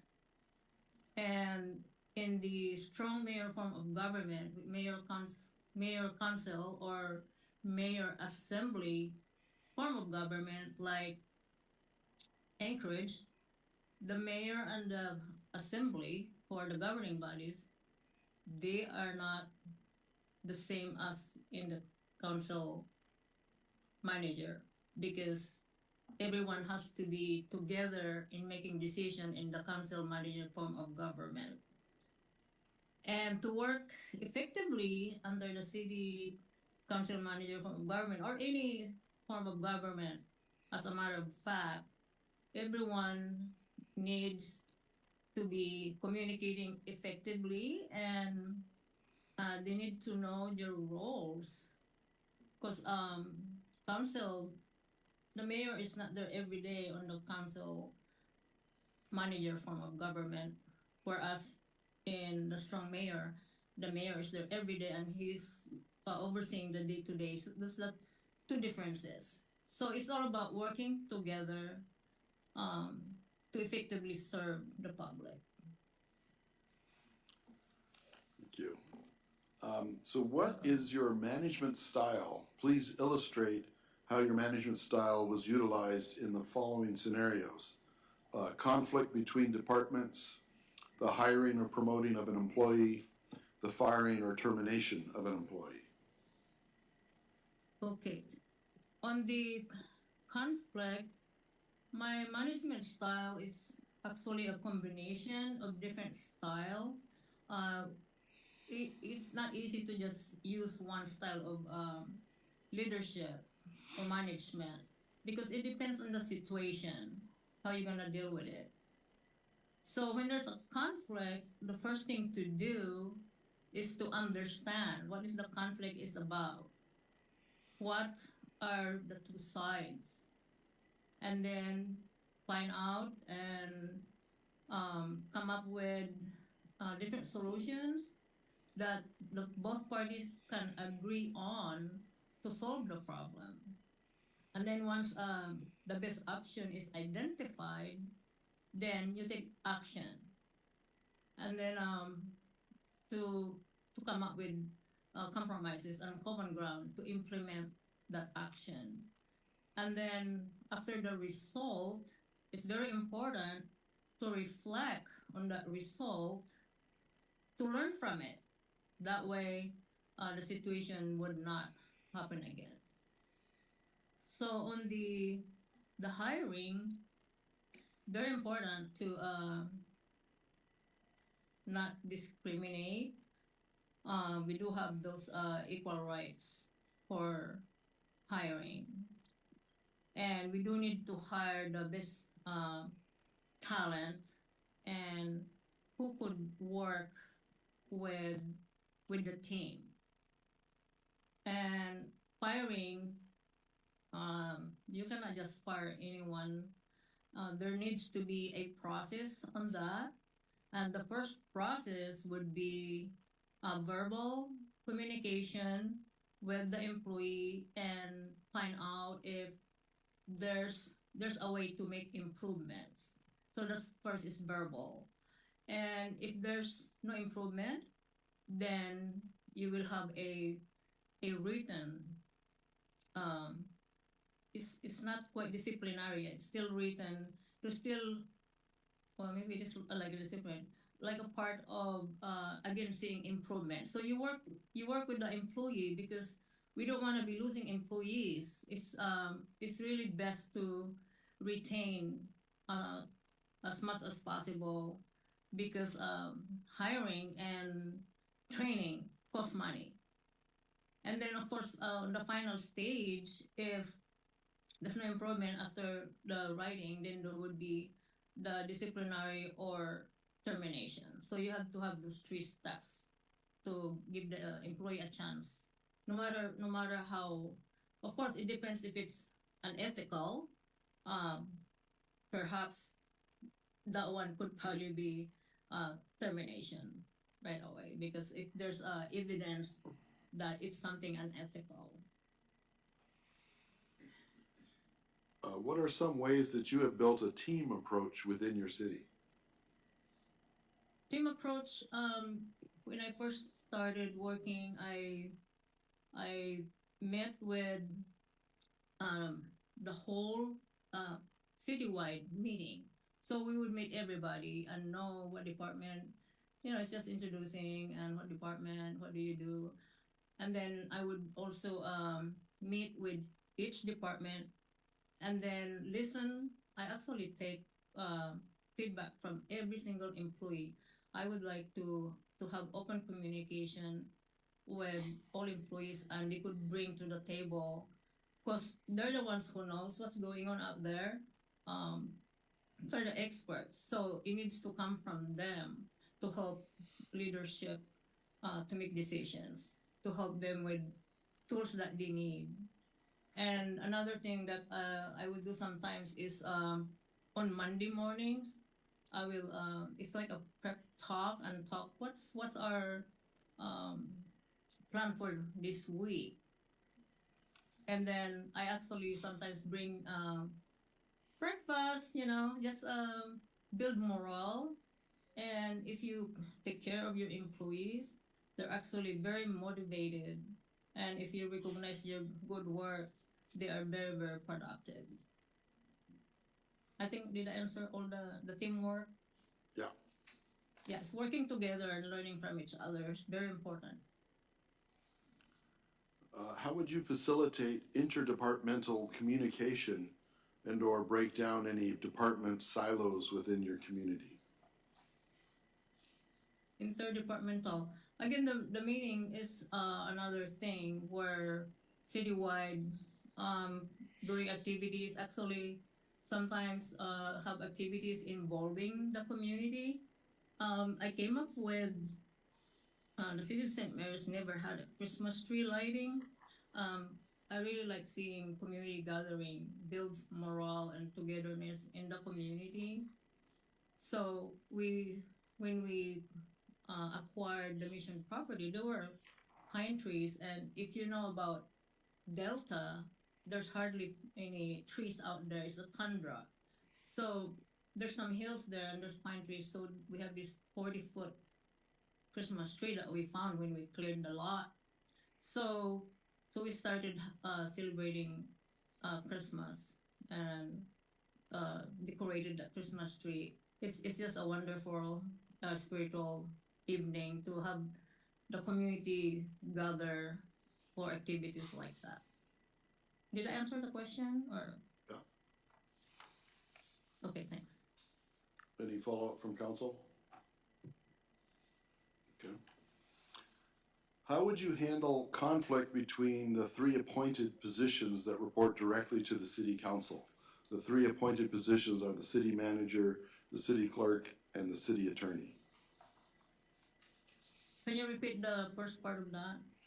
How would you handle conflict between the 3 appointed positions that work for the council? The city manager, city clerk, and city attorney.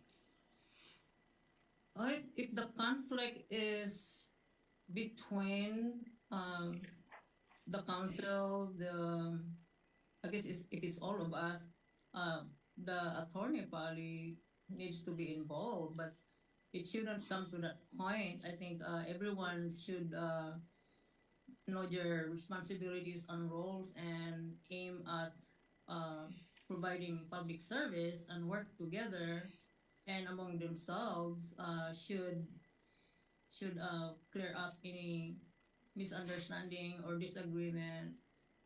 We're all adults, but if there's any legal issues involved, then I believe the city attorney needs to be involved in that.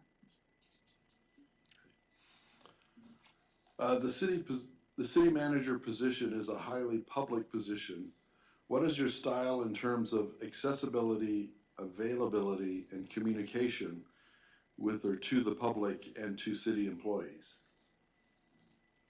Always, my door's open. There should be open communication and definitely provide information timely and clearly to not just internally with the council and employees, but the public, and encourage the public to participate in all conversations, everything that to do with the community, because we're there to serve them, and it's all about transparency. So we need to be transparent and be accountable for what we do.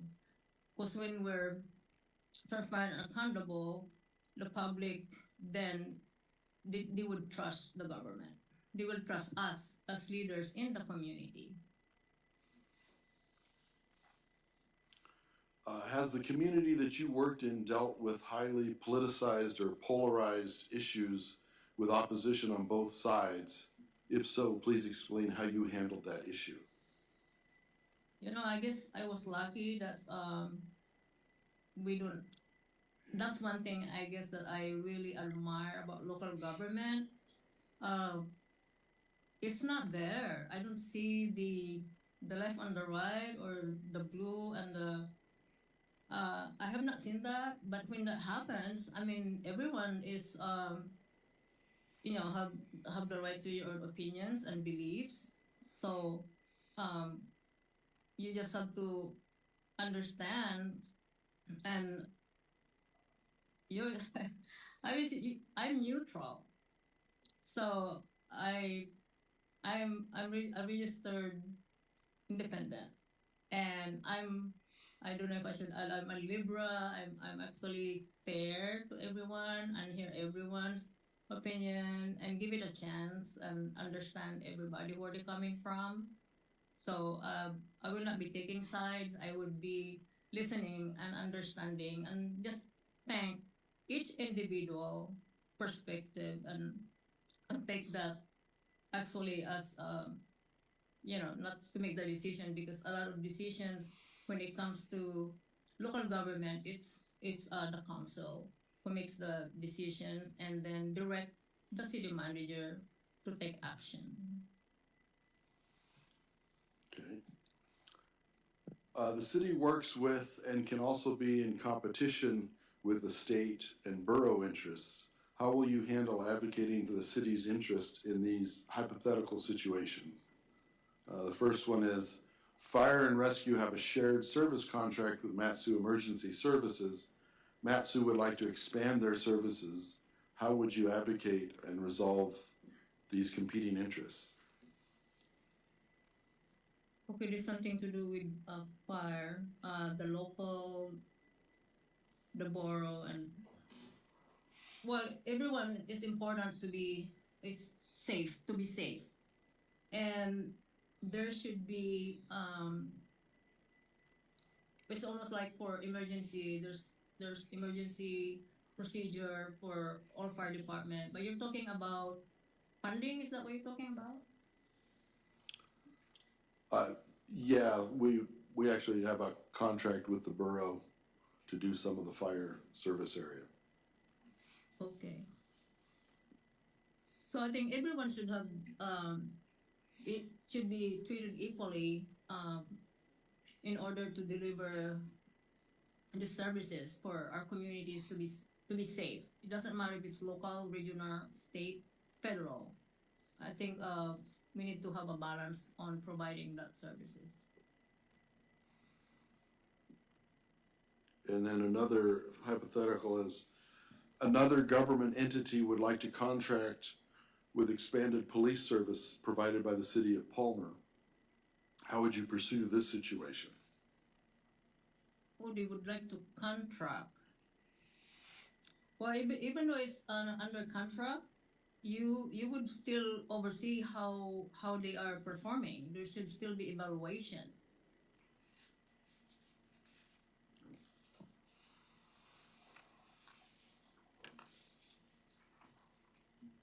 And the city manager is a contractual position hired and fired by the city council. If you and the city council have conflict and were to part ways in the future, what do you believe the reason for that would be?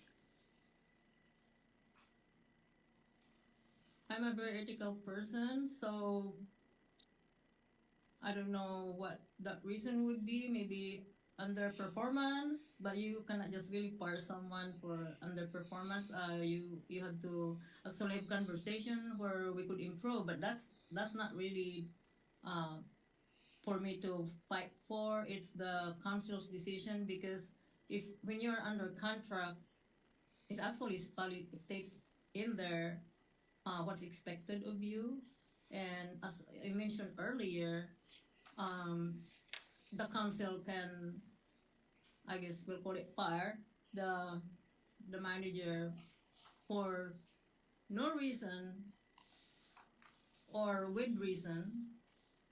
That it would state that in the contract. And this might sound familiar. What are the most pressing issues facing the city of Palmer today, and how, as city manager, would you address these issues? The one thing that comes to mind is the library. The last time that I was reading meeting minutes and also the budget, I saw a 5 million already funds received for grant, and there's still I don't know if it's still in the 10 million or in the 15 million. So there's funds needed for that to go through. Um, it's my passion to be involved in community improvement. So I go outside and outside my capacity right there in the city. I go outside, reach out to whoever I need to reach out to. Um, the state of Alaska, they might not have a lot of money there to appropriate for certain projects, but you have to keep trying and reach out to whoever funding agency you could reach out to.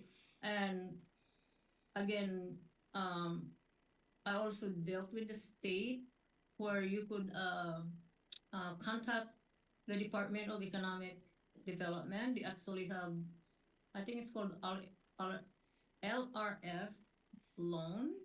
So they could actually provide loans with very low interest or no interest, or sometimes they will even actually forgive that loan. And so that's one. And the other one would be I know we have a water sewer project where USDA actually help out, and they will have a 30 or 50-year term, so that way the payment would be minimal. So that's one. And perhaps because it's a library, it's serving differently for the public, for children, and all of us. Um, some foundations perhaps, but I would strive and um, do the best I can to reach out to anyone that I could reach out to help the city. Right. Any follow-up from council? So that's all we have. Do you have any questions for us or have like a final statement? I don't have any question. I might have a lot of questions if given the opportunity to serve. The only thing that the comment that I would say, I guess, is the council has all the information of all the candidates, and I'm not gonna try to sell myself for you to hire me or anything like that. But of course, that'll be great. Every single one of us, we are capable of doing the job. So, to me, I believe one element of working together is being able to work comfortably and have open discussion, like I said, open communication to be effective in providing effective and efficient services to the residents of Palmer. And I would just have to add that small community I can relate to, and I embrace the culture and the small town way of life. All right. Well, thank you very much. Have a good rest of your evening then. Thank you so much. Same to all of you. Good night. Good night.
Yeah, we'll come back from the break to officially go into the executive session. Okay. And somebody wants to change the agenda that I was so careful to get approved.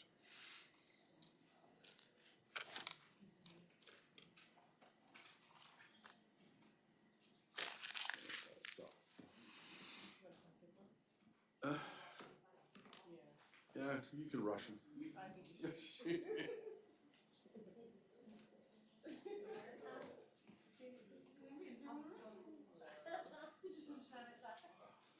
Steve, is this yours? Here. Yeah. Do you need this as well? No. Just your, just the sheets. Just.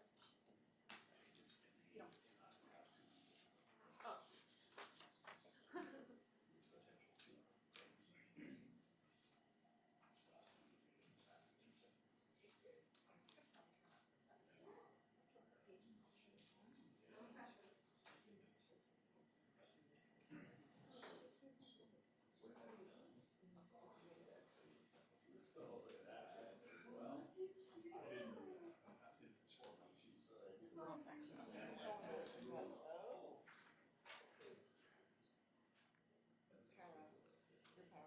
I accidentally hit the wrong button like yesterday, so we could watch Netflix if we want.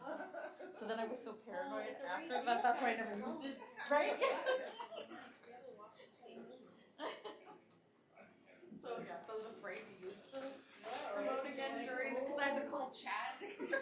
I was like, I'm not touching that one until the end. No.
Well, it's just old lady stuff. Just being an old lady. Yeah, it's just getting sitting for that long. You just wait, little one. You just wait, little one.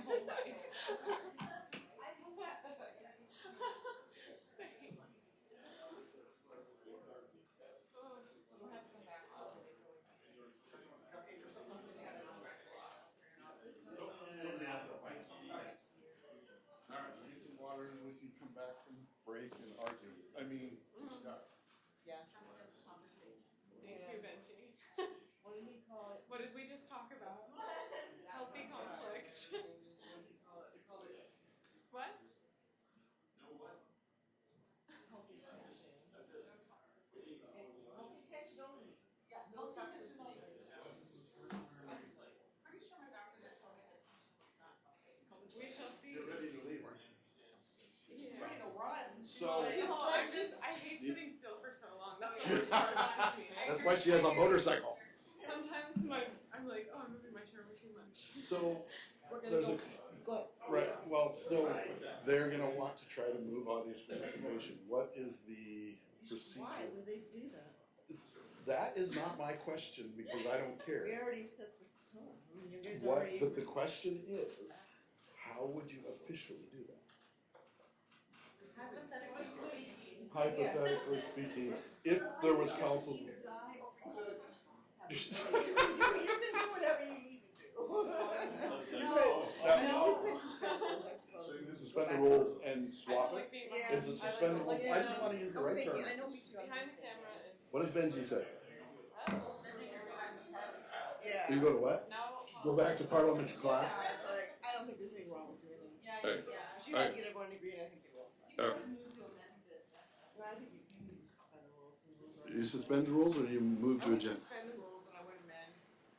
Richard, Suspend the rules, they all agree, He's reading, I think. and we go forward.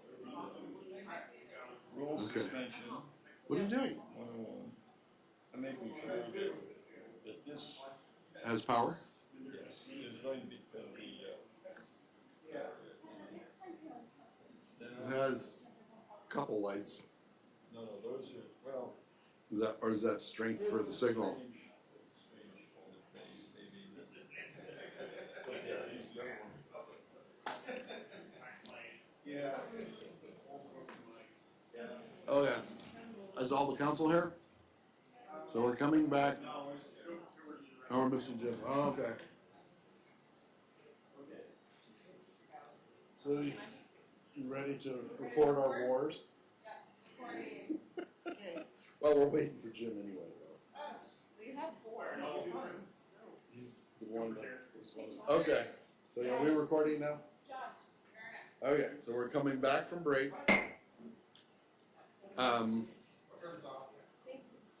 Yeah, we're getting. We finished our interviews. Councilman Alcantara. Yeah, Mr. Mayor, I wanted to make a motion to move audience participation before the executive session. I'll point out that just as recently as last week. So we're looking for a second. I'm looking for a second. Second. Thank you. Is there a second? Yeah, Mr. Cooper seconded. May I continue?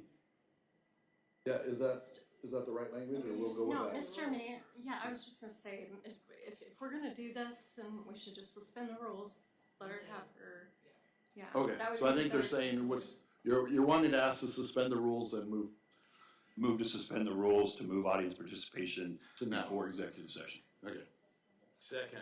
and the second concurs. Okay. So any more discussion? Yeah, I'm gonna speak to this, please. Why? Mr. Mayor, you only have to go, because I wanna tell you something. Go to last week's July 9th, agenda packet. Audience participation was in letter G as in golf and M as in Mary. Executive session was in letter O.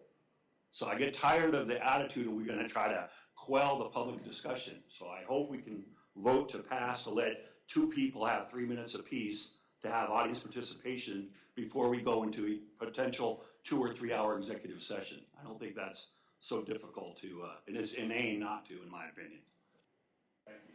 Mr. Mayor, Councilmember Moline. thank you.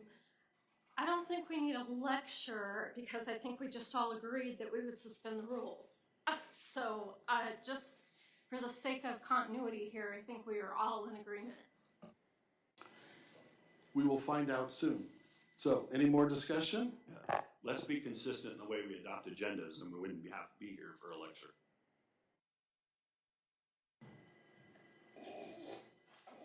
Okay, wherever that came from. Okay, Madam Clerk, did you call the roll for suspending the rules to have audience participation happen at around 7:36? I'd be happy to. Deputy Mayor Angelotti, Yes. Councilmember Cooper, Yes? Councilmember Best, Yes. Councilmember Shooter, Yes. Mayor Carrington, Yes? Councilmember Moline, Yes. Councilmember Alcantara. Yes. Unanimous. Okay, so now we will open audience participation. I can give you the lecture, or you can just start with your name and do 3 minutes. I am not sure no one today.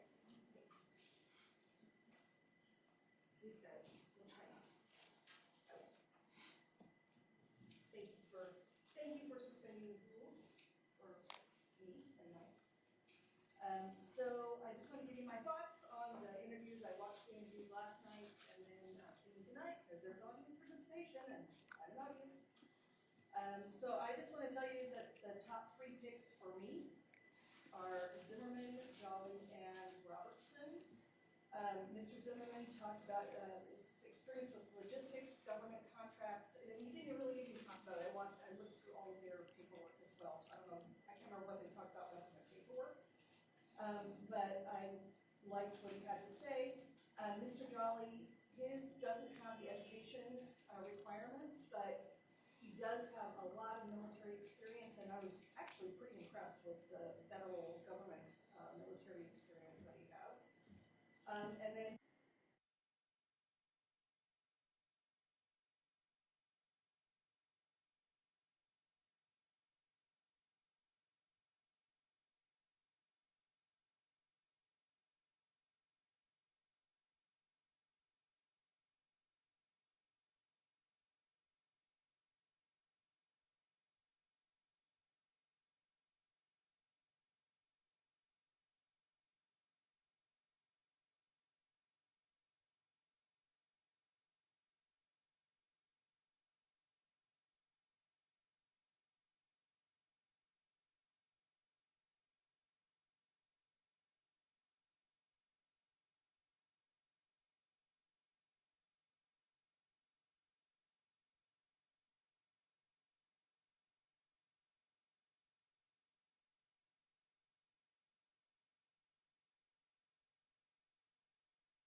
I was here under Nate Wallace, and we got a lot of stuff done.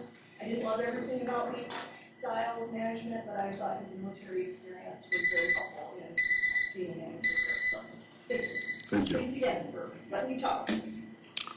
Is there anyone else for audience participation? So since my name mentioned it, and You've been blamed for it, so.